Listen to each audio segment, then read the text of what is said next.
So a lot of you up to this point are pretty much well aware of what's going on in Scream 7. Day 1, we lost Melissa Barrera. Day 2, we lost Jenna Ortega. Now, Melissa Barrera was fired from Scream 7 because Spyglass deemed it necessary to get rid of her because of her Instagram posts over the Israel and Palestinian conflict, right? Now, I don't get off into politics that much. I genuinely, as a person, just could care less. But they deemed her post to be anti-Semitic and hateful and meant to incite violence. But from what I can gather, her post wasn't necessarily offensive. It was just, you know, an outcry against stopping violence. Why that's considered anti-Semitic or hateful, I will never understand. But either way, Melissa Barrera has been part of the Scream franchise since Scream 5 in 2022, as long as Jenna Ortega, and they played the Carpenter sisters, respectively.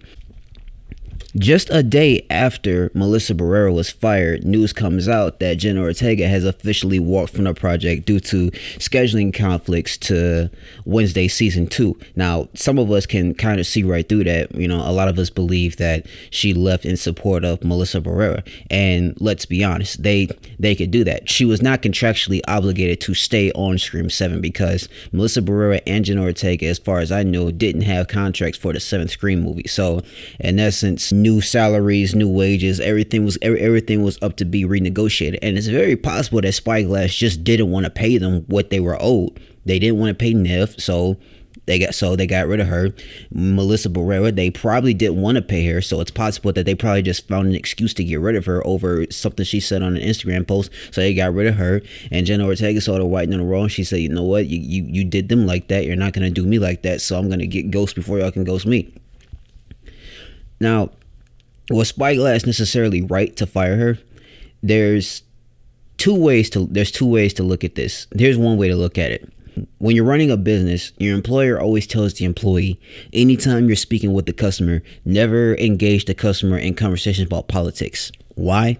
Because politics is such a loaded conversation that branches off into multiple different things, from race, religion, sexual orientation, cultural background. It's people really stand tall on what they believe in. And when you're arguing with people about politics, if you say anything that doesn't fit at all with their views and how they feel about things, you piss off that customer. It's a bad look for you, your image, your reputation, and it's just all around just bad news for you. So they tell you to just avoid the topic altogether. Now, it's very possible that we don't know what necessarily went on behind closed doors. It's very possible that Spyglass could have called Melissa up and said, hey, let's have a conversation. Let's be adults about this. You are commenting on a political conflict. It's very serious. We don't want to be associated with that. Can you please take it down? Melissa probably said, no, I'm going to say what I want. So then they probably decided to part ways with her. It's very possible that that's what happened. Or, like I said, it's scenario number 2. It could be an issue of salaries. They don't want to pay these actors what they're owed. Now, you lost your main star and you lost your biggest star in a 24-hour time frame. The question is, what do you do with Scream 7 now? Do you bring back Neve Campbell, the Sidney Prescott story? You could do that, sure. But here's my issue with the Scream franchise up to this point. Scream 6 already did a good job at showing that you can have a good Scream movie without Sidney Prescott, who is, yes, she's the OG. She's the backbone of the franchise. But this story has evolved organically beyond Sidney Prescott. There is nothing left to do with her story without it feeling forced or shoehorned in. Then, well, let's say we did bring her back. Okay? We brought her back. You'll get asses and seats for sure. You will sell tickets. You'll make all the OG fans happy. And then people are just going to be happy to go see a horror movie, because in this modern generation, nobody cares who's in the horror movie. If you really pay attention to a lot of the horror movies that come out, they're really filled with a lot of no-name faces, because you're not going to a horror movie for the talent and Oscar acting. You're going just to see people get murdered. So my thing is, why can't Scream 7 just be something fresh and original? How many times are we going to have to go back and keep recycling the old history trope? Are we going to bring Sidney back and just force some kind of family member connection, some kind of forgotten relative that's angry because Sidney moved on without them? How many times are we going to keep going back and, you know, looking at the Billy Loomis, Christina Carpenter family tree?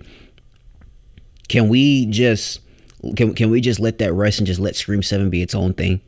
Why can't Scream 7 be a new story with new characters, a new timeline? You guys did it once with the Scream TV series. So why can't you guys do the same thing with the films? The films do not always have to be tied back to Billy Loomis, Stu Macher, Christina Carpenter, or Sidney Prescott. You don't have to keep doing that. This was just a matter of time. You guys are going to run out of story to tell at some point. So at some point, these movies were going to need a fresh start, a new face, a new cast, a new roster. They pretty much tried to do that with Scream 5, but now we no longer have those actors. But the problem is, those actors, those faces, that story was still tied to remnants of Sidney's past. Sam Carpenter was Billy Loomis's daughter. Who's Billy Loomis? Billy Loomis was Sidney's ex-boyfriend from the first Scream in '96. So Scream 7, a way to avoid this problem altogether, so you guys don't keep stretching your family history so thin, just give it a brand new story. Look what you guys did with the TV series. Now, y'all love the TV series because the TV series has 3 seasons.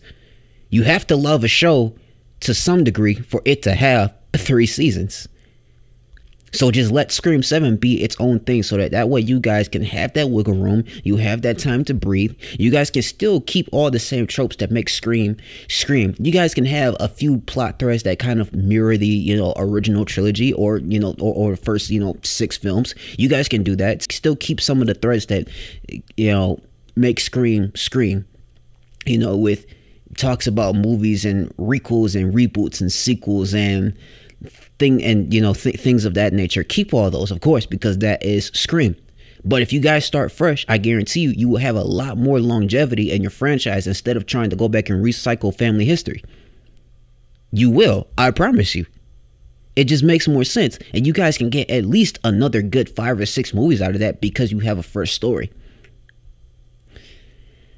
I mean, bring Sidney back. I'm sure the OG Scream fans are going to be happy, but how many times are you tired of seeing your characters butchered to shit?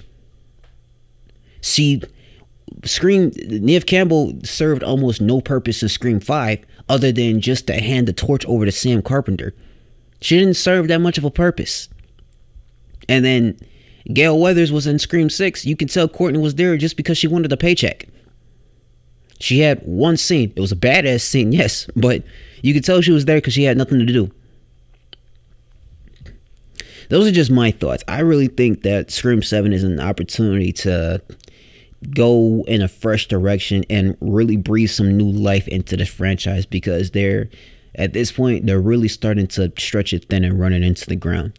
Those are my thoughts. Some of you may disagree with some of what I said, but whatever. I'm not for you then.